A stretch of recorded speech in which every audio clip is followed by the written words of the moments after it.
네, 국내 정치 상황이라든지 여야 대치, 싸움의 상황이 짙죠. 긴장관계입니다. 한반도를 둘러싼 주변도 마찬가지인데 특히 남북 관계는 많은 영향을 받고 있죠. 강대국들을 둘러싸여 있는 한반도 특성 때문인데 오늘 관련한 얘기들 한번 들어보도록 하겠습니다. 왕선택 한평정책연구소 글로벌 외교센터장 연결해서 이야기 들어봅니다. 센터장님 안녕하십니까? 네, 안녕하세요. 예, 당장 머리맡에 있는 북쪽에 있는 북한 이야기부터 해야 될 것 같습니다. 요즘 계속 도발을 하고 있는 상황인데 오늘은 북한 상선 한 척이 서해 북방 한계선을 넘었다라고 얘기하고 있습니다. 이게 실수로 넘은 건지 침범인지도 지금 정확히 해야 될 것 같은데 어떻게 보고 계십니까? 네, 일단 우리 합참의 발표를 보면 새벽 3시 42분에 서해 백령도 서북방에서 북한 상선 한 척이 이제 NLL을 침범해서 내려왔고, 네. 우리 군이 경고 사격을 해서 퇴거 조치를 했다 하면서 침범으로 이렇게 보는 것으로 이렇게 네. 보고 있습니다. 예. 예. 자, 월선이 아니라 의도적 침범이다 이렇게 군 당국이 파악했고 또 그래서 경고 사격을 해서 퇴거 조치한 것 같은데요. 침범으로 본다라는 건 어떤 그런 정보 당국의 혹은 군 당국의 해석이 있는 거겠죠? 네, 그렇습니다. 북방 이제 한계선 군사 분계선 여기에서 이제 북한 선박이 내려오는 경우도 있고, 네.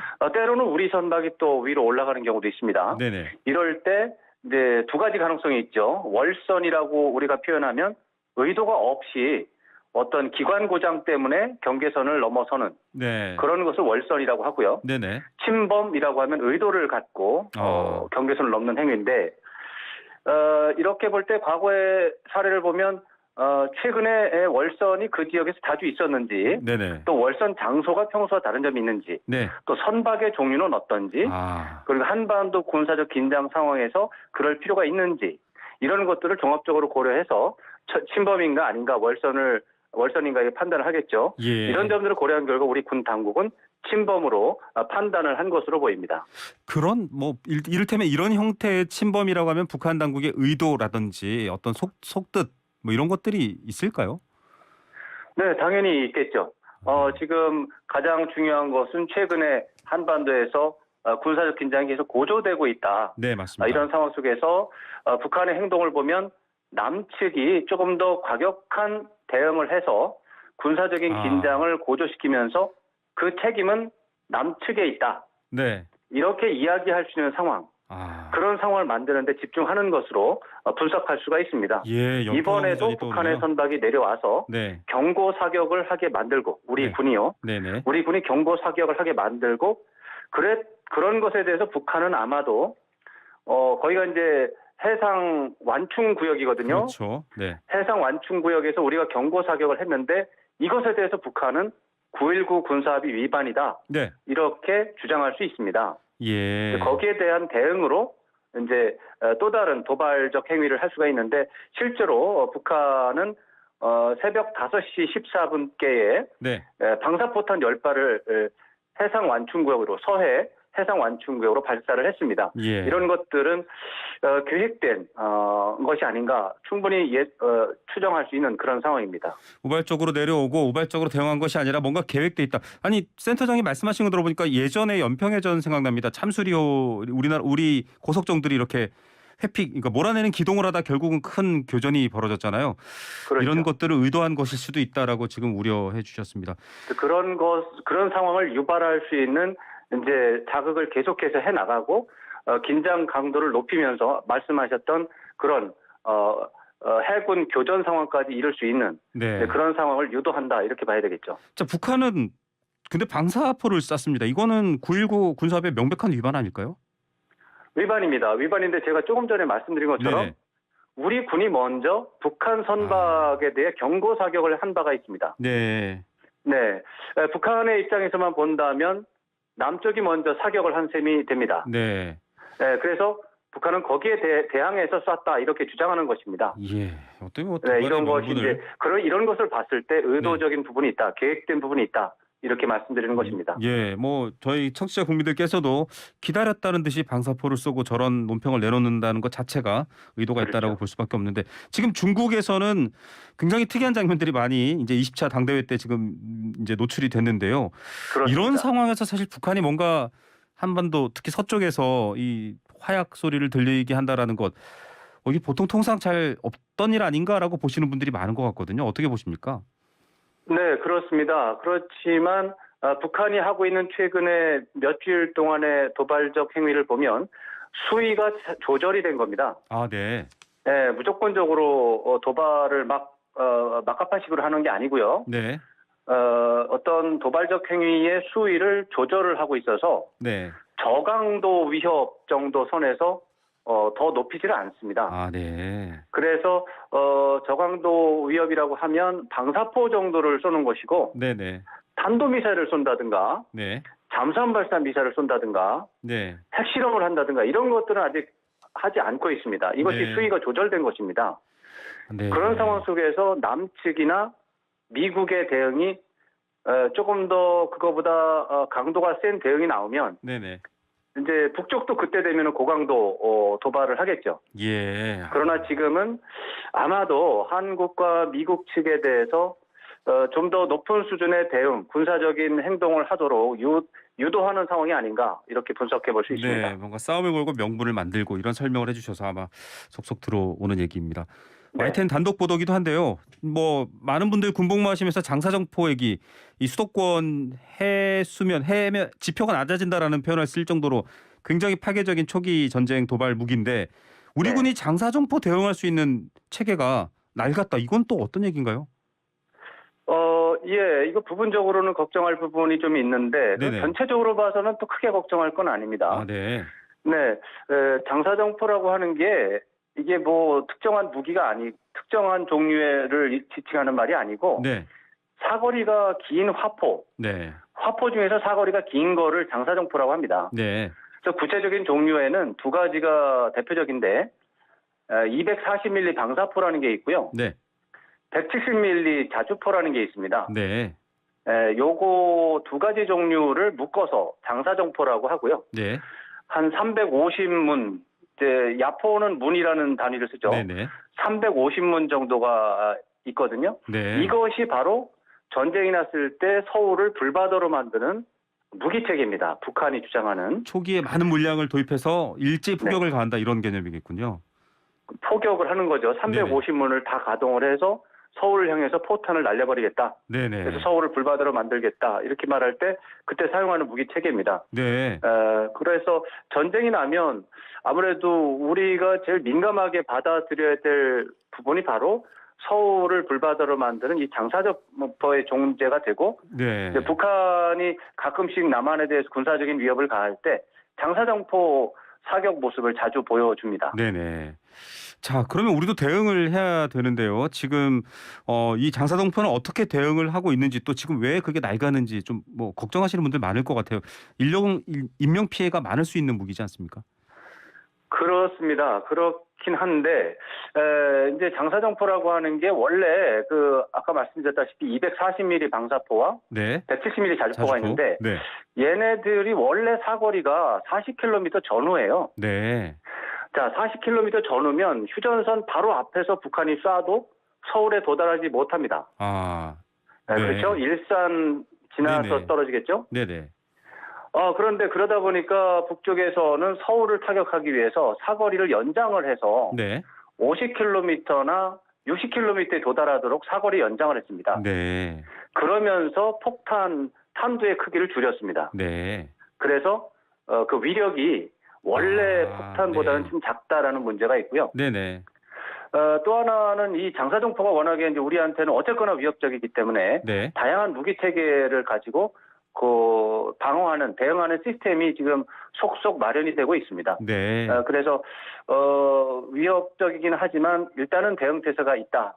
이렇게 말씀드릴 수가 있고. 네. 다만 이번에 YTN의 보도를 보면 이제 다연장 로켓 구룡이라고 하는 종류의 네. 다연장 로켓포가 있고 이게 노후화가 상당히 심한데 여기에 대한 대응하는 이걸 교체하는 중이거든요. 천무 미사일로 네네. 천무 로켓으로 이제 이것을 교체 중인데 이 예산이 배정이 안 돼서 걱정이 된다 이런 내용입니다. 예. 네, 그래서 그런 부분에 대해서는 좀 더 관심을 갖고 지켜봐야 되고요. 다만 예. 원래 이거는 예정된 겁니다. 예. 2015년에 천무가 배치가 되기 시작을 해가지고 네네. 구룡은 지금 다 빠지는 중이에요. 예. 이게 1980년대 개발됐거든요. 그렇죠. 교체 중이군요. 네. 네, 그 개발됐을 때도 설계도가 없어서 굉장히 어려움을 겪었던 그런 기종이라서 의미는 있지만 지금 우리가 새로 2015년부터 네. 실전 배치하는 천무가 중요한 무기체계고 천무뿐만이 아니고 네. KT-SSM이라고 하는 무기체계가 또 있어요. 아, 네. 그것이 장사정포 대응에서는 가장 중요합니다. 예. 근데 그 부분은 그래도 나름대로 계속해서 배치가 되고 있기 때문에 큰 틀에서는 너무 걱정할 필요는 없다 이렇게 말씀드릴 수가 있겠습니다. 예. 큰 틀에서는 걱정할 필요 없다. 뭐 영화 강철비로도 알려진 MLRS 그 로켓도 미군에서 지금 들어와서 지금 미군이 운용하고 있고 우리 군도 갖고 있는 건가요? 그게 이제 MLRS라는 말이 방사포, 다연장 로켓포 이게 똑같은 말입니다. 다. 네. 영어로 그걸 MLRS라고 해가지고 뭔가 다른 것처럼 하는데 똑같이 생긴 물건을 보고 네. 미국은 MLRS라고 하고 네. 우리는 다연장 다연장 로켓포라고 부르고 네. 북한은 방사포라고 부릅니다. 아, 네. 서로 똑같은 물건입니다. 예, 같은 무기가 서로 대척하고 있군요. 자, 그런데 이제 사실은 한반도 주변을 둘러싼 상황을 봐야 남북 간의 마찰이라든가 북한의 도발이 어떤 의미인지를 더 잘 알 수 있을 텐데 시진핑이 20차 전국 대표 대회 당 대회에서 완전히 이제 뭐랄까요? 시진핑의 시대를 더 공고히 구축했다 이런 평가가 나오는데 특이했던 장면이 후진타오 전 주석이 경호원한테 좀 끌려가는 듯한 모양도 특이했거든요. 자, 이번 그렇습니다. 당대회가 어떤 도대체 정치적인 결과로 매듭지어진 거다 이렇게 볼 수 있을까요? 지금 말씀하신 것처럼 가장 의문의 장면이 후진타오 전 주석의 퇴장 장면입니다. 네. 그런데 이 부분에 대해서는 두 가지 원인이 가능하고 실제로 두 가지 설이 있는 것 같아요. 네. 하나는 정치적인 갈등이 노출이 된 결과다. 네. 두 번째로는 단순하게 이건 건강 문제다. 중국 당국의 발표. 예. 그렇죠. 네. 이 두 가지가 저는 현재로서는 다 가능성이 있다고 보는데 네. 일단은 정치적인 갈등 상황이 존재하는 게 사실이기 때문에 이쪽에 무게 중심이 쏠리고 있습니다. 네. 실제로 후진타오 전 주석이 나갈 때 이게 그래 가자 이런 게 아니고 맞아요. 나가기 싫은데 왜 자꾸 나가라고 하냐 네. 이런 느낌을 줬거든요. 리커창 통일을 툭툭툭 두드리면서 나가셨어요. 네, 그때보다도 오히려 이제 자리에서 일어나는 장면에서 네. 나는 나가기 싫은데 왜 나가라고 하지? 이런 느낌이 있었기 때문에 이제 해석들이 많은 겁니다. 네. 특히 이번에 이제 중국의 최고 지도자가 7명인데 이제 원래는 최고 지도자 이제 총서기가 1명이고 나머지 6명과 함께 7명이 상무위원을 이루고 있잖아요. 네네. 근데 이번에 나머지 6명이 모두 다 시진핑 추종 세력이에요. 네. 말하자면 시진핑의 부하들인 거예요. 아, 네. 그러니까 예전에는 시진핑 주석 이제 총서기 편이 한 4명, 네. 그다음에 반대편이 한 3명. 네. 이 정도로 돼 있었는데 이번에는 시자쥔이라고 하죠. 이제 네. 시진핑 총서기의 추종 세력인데 네. 그 세력에 대항하는 이제 다른 정치 세력을 공청단이라고 해요. 네. 공산주의 청년단. 공청단 쪽에서 2명이나 3명은 7명 안에 들어가지 않을까. 네. 그렇게 예상을 했는데 한 사람도 안 들어갔죠. 예. 그런데 그 공청단에서 중국에서 공청단의 최고 지도자가 바로 이 후진타오 전 주석인 거죠. 예. 이제 그런 좀 편향적인 상황이 벌어진 상황 속에서 하필은 공청단의 최고 지도자인 후진타오 전 주석이 표정이 안 좋은 상태에서 나갔기 때문에 정치적인 해석을 할 수가 있습니다. 예. 다만 후진타오 전 주석은 최근에 건강 문제가 몇 차례 나온 바가 있는 게 사실이고요. 네. 지금 이제 79세, 80세 이 정도가 됐기 때문에 네. 건강이 문제였을 가능성도 배제할 수가 없습니다. 현재로서는. 네. 그래서 앞으로 이 공청단 쪽에서 뭔가 불만스러운 부분들이 나온다면 이제 다음 해석이 바뀌겠죠. 예. 그때 후진타오 주석이 나간 것은 불만이 있어서 나갔거나 어쩌면 시진핑 주석이 의도적으로 강제로 내쫓은 것이다. 이런 식의 얘기가 나오겠는데 예. 이건지 저건지 지금 상황에서 속단하기 어렵습니다. 예, 뭐 장면을 많은 분들이 또 봤기 때문에 TV를 통해서 이렇게 해석을 할 수 있다라고 말씀해 주셨고요. 연설 내용도 좀 인상적인데요. 대만에 대해서 이런 표현을 썼습니다. 무력 사용을 포기한다는 뜻은 결코 아니다. 외세 간섭과 극소수의 타이완 독립 분열 세력을 겨냥했다. 무력 쓸 수 있다. 다만 뭐 전면적인 전쟁은 아니더라도 무력 쓴다. 이런 표현 같은데 이 시진핑의 어떤 대외적인 혹은 위협에 대한 기조다 이렇게 해석할 수 있습니까? 어떻게 봐야 될까요? 글쎄 일부에서는 그렇게 해석하고 있습니다. 그렇지만 저는 그렇게까지 보기는 어렵다 이렇게 네. 보고 싶습니다. 이 대만에 대한 무력을 포기하는 일이 없다 이렇게 말하는 것이 문제가 되는데 네. 사실 미국의 외교 정책을 봐도 특정 지역, 특정 상황에 대해서 무력을 사용할 것인가 말 것인가라는 질문을 하면 네. 미국 쪽에서의 표준적인 답변은 모든 옵션은 테이블 위에 올려져 있다. 네. 거기까지 대답을 합니다. 네. 그 말은 무력 사용도 하나의 옵션이고 옵션이다. 그 옵션도 배제되진 않았다라는 뜻입니다. 네. 그렇다고 해서 미국이 무력을 사용한다고 해석하지는 않습니다. 예. 시진핑 주석의 발언도 그런 취지로 받아들일 수가 있고요. 네. 그다음에 과거에 시진핑 주석이 유사한 발언을 많이 한 바가 있습니다. 네. 그래서 일단은 그거를 너무 과잉해서 과도하게 너무 의미 부여를 우려하지. 하고 싶지는 않다는 게 제 생각이고요. 네. 그럼에도 불구하고 시진핑 주석이 대만 문제를 국민적인 관심사로 계속해서 끌어올리면서 네네. 대만과의 통일 문제를 계속 강조하는 것은 결과적으로 이런 긴장 국면이 계속 고조가 되면 무력 지도력이. 충돌이 가능한 상황이 생기기 때문에 네. 민감하게 보긴 봐야 됩니다. 예. 그게 또 시진핑 체제를 공고히 하면서 대외적인 한반도를 둘러싼 위기도 걱정이 되는데 향후에 한반도에는 어떤 영향을 미치게 될까요? 지금 북한이 핵 도발을 하느냐 마느냐도 지금 계속 관측되고 있지 않습니까?